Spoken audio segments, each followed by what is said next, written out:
Welcome back to the day 3 of our series studying the species which are in use. In this today's particular video, we will be studying three important species. One is the gharials.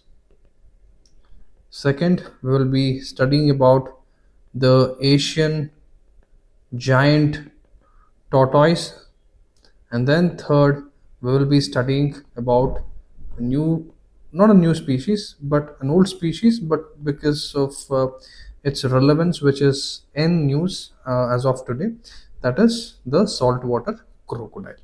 So without any further delay, let's begin. So gharials, so this is probably UPSC's one of the favorite topics, considering the kind of questions they have asked, and also considering the critical importance of this particular species because of its population crash that we have seen over the period of time due to various reasons, especially the dam construction, which interrupts the population of this particular species of crocodile, even owing to the another major problem, sand mining, and then the fishing net problems, and also the lack of clean river water systems. So these are all various reasons why this particular species of crocodile, especially the gharials which are in use, makes it absolutely important for us to study. So let's begin.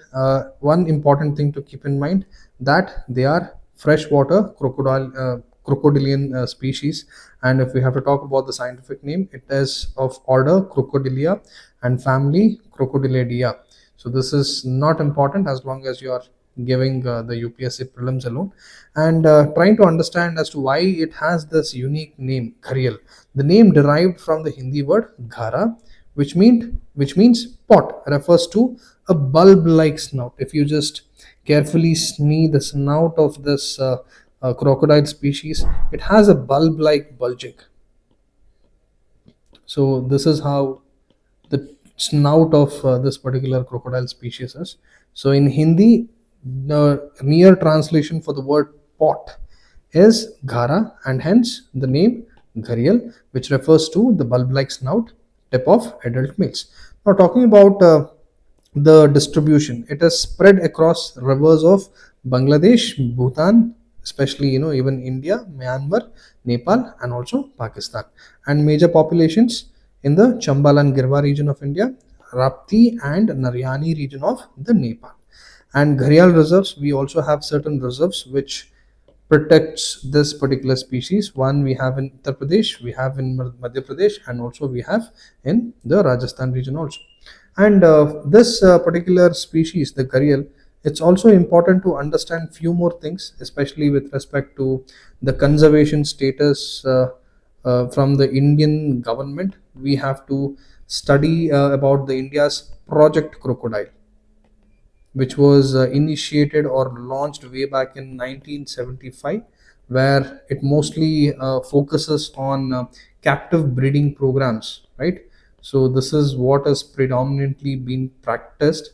It is the captive breeding, ensuring that the numbers of these crocodiles, right, the numbers of these crocodiles are revived, and also the threat with respect to its population remains less. And talking about the threats, what are the various threats that we have already discussed? One is the lack of clean river waters, another one is the sand mining, and also with respect to the problems with the fishing nets. So the constant exploitation of the river water for fishes, and the problem related to the fish nets, which ultimately affects some of the species. One is the gharial, and then also the dam construction, which we discussed. And talking about the other few important key features, among the largest crocodilians, they are one amongst it. And talking about their individual characteristics, males, they grow up to 16 to 20 feet, and females 11.5 to 15 feet. So generally it's the male who is larger, and they have just any other feature like a normal crocodile, with a thick skin, smooth and non-overlapping scales, longest thinnest snout of all crocodilians. So this is one unique feature of this species gharials, which obviously is important to keep in mind, which is the longest and thinnest snout of all crocodilians. And adult males have a bulbous growth ghara at snout tip. So also keep in mind, the adult males have the bulbous growth at snout tip, which means the females usually lack. Okay, they don't have it. And then they are highly aquatic, which means they rarely move away from the water, makes them completely dependent on the water sources.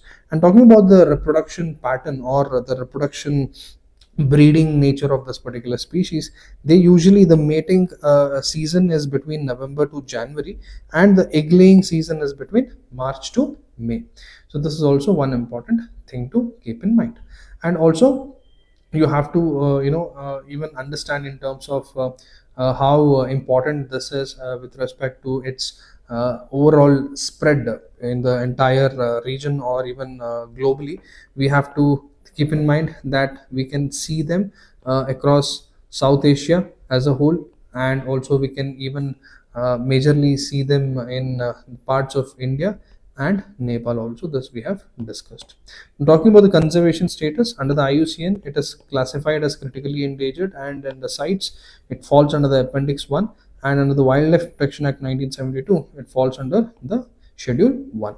So this is all is sufficient to understand about gharials. Now moving on to the second species of today's lecture, Asian giant tortoise, or also called as the scientific name Monoria ms fiery. So this one is considered the largest tortoise in Asia and amongst the oldest tortoise lineages in the world. So this is the largest tortoise in the entire mainland Asia, and also it can weigh up to 40 kg and even more. That is also one important thing. And when another unique feature is that they show a very unique crocodilian behavior of protecting eggs and regulating the nest temperature in terms of how they take care of their young hatchlings, or let's say the young ones, or the eggs that they lay. So they show a very unique pattern. So that is one key important feature of this tortoise. And talking about its appearance, the hatchlings especially are grayish brown, and the adults, they are darker charcoal colored shells, which means the small young ones and the adult, they completely differ. So when the tortoise are small, or the hatchlings, when we talk about, they are grayish brown in color, and when they turn out to become an adults, and then that is when the color changes, so they become darker charcoal colored shells, as we can see in the picture here. And there is a clear distinction between how they look when they are born and how they become after when they become adults. Now talking about the habitat and distribution, they are mostly found in the tropical and the subtropical hill forests. See, any species we study, the habitat is very important, as we discussed in yesterday's video, that we have to know if any species is native to India or not. Likewise, we're talking about, when I'm saying native, it is native to few parts of India, especially the northeastern India, where it is found in few regions of Nagaland, Mizoram, Arunachal Pradesh, and also it is native to Southeast Asia as well. Southeast Asia. So it's very important to keep in mind any species, habitat, and then if it is native to India or not. And another important thing with respect to the Asian giant tortoise, you have to keep in mind is also with respect to its diet patterns. So they are primarily herbivorous, but occasionally they also consume invertebrates and frogs, which means they are omnivorous in nature. So they are not completely herbivores or carnivorous. They are primarily herbivorous, that they prefer mostly depending on bamboo shoots, tubers, moist vegetation, but occasionally whenever they feel like having non-veg, they eat frogs or other some invertebrates. And talking about the threats, Of course, any threat in the animal world or to anything and everything in this world, the first point you can invariably write humans. And now if you see these 2 points, they are mostly due to the human category, the human interference. One is hunting for meat, another one is habitat destruction due to construction, slash and burn farming, and other human activities, as I said. I'm talking about the conservation status. Under the IUCN, it classifies under the critically endangered, and then under CITES, it classifies under Appendix 2. And another important thing to keep in mind that they have a unique nesting behavior, which we discussed, which means the uniqueness that we are talking about is with respect to the females under this particular species, the tortoise, where they build very large nests. Okay, they build large nests with leaves and soils. So this is something that we normally see, in other crocodilian species. And then another important feature is once they lay the eggs, right? The mother, the females especially, they guard their eggs also.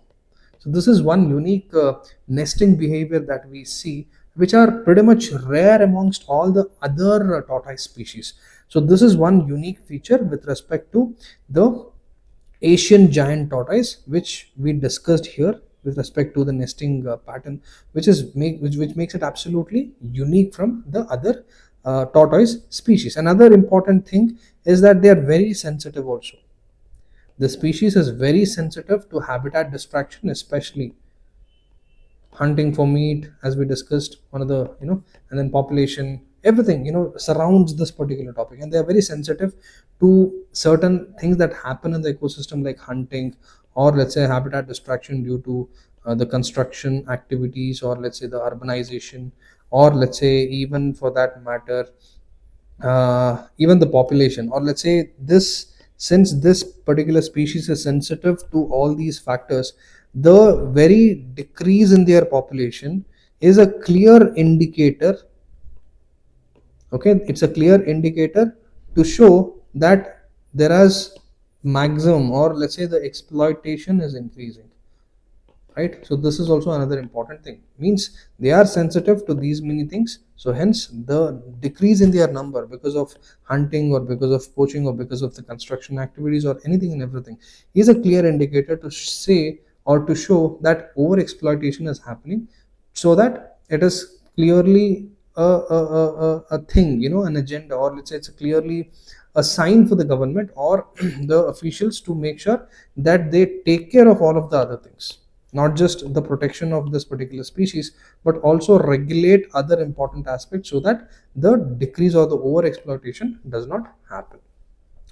Then talking about the next species, we will be discussing the saltwater crocodile, right? So what has happened, what is the news? Around 1500 hatchlings have emerged recently, or hatchlings have been boom in the Bhitarkanika, right? Bhitarkanika National Park of Odisha. So more than 1500 hatchlings have emerged, right, from 117 nests in Bhitarkanika National Park, which actually makes it to the newspaper, or which is a news for this particular reason. And now, studying more about this, you have to keep in mind few important point.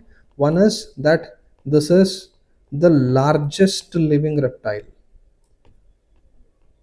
presently on the earth, where one of the largest, okay, but still largest and the most deadliest, I can call, considering the males, which can grow up to 6 to 7 meters and weigh for more than 1000 kilos, right? And they are mostly found in the Indian region, especially in the Odisha, under the Bhitarkanika National Park. We also have the Sundarbans, where we find this particular species, and most parts of Andaman and Nicobar also, right? And what are the sex of hatchlings? The sex of hatchlings. Another important point as to why this is a news is because of the hatchlings that they found. But now coming to the sex of hatchlings, because there is a unique way how the sex is determined in crocodiles and few mammals that lay eggs. So the sex is dependent on the temperature, especially the temperature during the incubation of the eggs. So usually what happens, if the temperature is cooler, then the chances are that more females will be hatched. Like for example, this is the nest and you have so many eggs, and if the surrounding environment is cooler, the end result is more number of female hatchlings, or let's say the sex of hatchlings will be more female in number. And if the temperature is warmer, it's the opposite, more males. Okay, so this is one unique feature, or one of the ways how the sex is determined in the hatchlings of the crocodiles. And another important reason to keep in mind, the conservation status or success. Population has rebounded from 96 individuals to nearly 1826, as in 1826 in 2025. So because of all the protection measures and the national crocodile mission that we discussed earlier also is one of the reason. Now talking about the breeding reproduction, so the breeding season usually is between May and August. Female play a very important role in building large number of building a large amount of nests, and also they guard them until they hatch. And another interesting feature is that the hatchling survival rate is very less. It is less than 1%, because despite thousands of hatchlings, less than 1% reach the adulthood due to predation by birds, jackals, monitor lizards, larger crocodiles. So now we have seen crocodiles as the largest and the most vicious predator in the animal kingdom, right? All the videos that we see.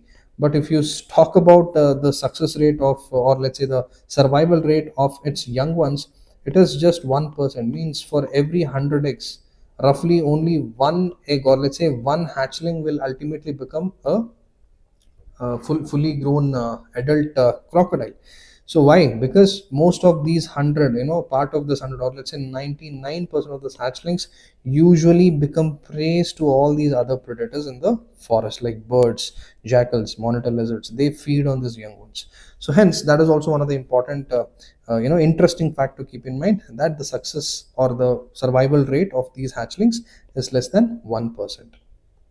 As in, they survive out of 100, maybe let's say 50 hatchlings, or let's say would let's say give birth, or let's say would come out of the eggs.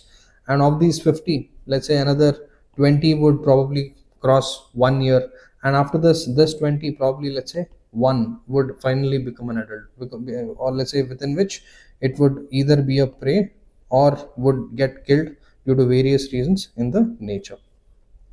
So, talking about the unique features, as we all previously discussed, one of the unique features is temperature dependent sex determination. Unlike mammals, sex of hatchlings depend on incubation temperature. This we have discussed. This makes them highly vulnerable to climate change. Means depending on how the weather and climatic conditions are, the sex is determined, right? So rising temperatures and the declining temperature will drastically affect how the hatchlings come out. As the skewed sex ratios can threaten future populations, because this would completely distort the entire population graph of this particular species going forward. Now, talking about the distribution and habitat, it is mostly found in South and Southeast Asia, also found in Northern Australia and Indo-Pacific Islands. In India, it is mostly concentrated in the Bhitarkanika National Park, Andaman Nicobar, and also found in the Sundarban. So, those is also important. Conservation status, it is categorized under IUCN's red list as least concern, but globally due to wide range. Now, coming under the sites, it falls under the Appendix 1, and under the Wildlife Protection Act, it falls under the Schedule 1 of the category which needs highest protection. So now, even before we end the video, let's solve one prelims question. With reference to certain reptiles found in India, consider the following statements. The ghara, found in male gharials, helps in both sound protection and attracting mates. Second one, the Asian giant tortoise is uniquely among tortoises because it's unique amongst other tortoises because of the females which guard its nets after laying eggs. In saltwater crocodiles, the sex ratio of hatchlings is influenced by the temperature at which eggs are incubated. Which of the statements are correct? Please use the comment section to leave your answers. Well, that is all for today's video. I hope you have liked the video. For more such interesting content, please do subscribe to IAS YouTube channel. Stay tuned with this series. We will be discussing even more number of species till we completely figure out all the important species that could probably come in the examination. Anyway, that's all for today. Signing off, this is Madan Gopal. Have a wonderful day.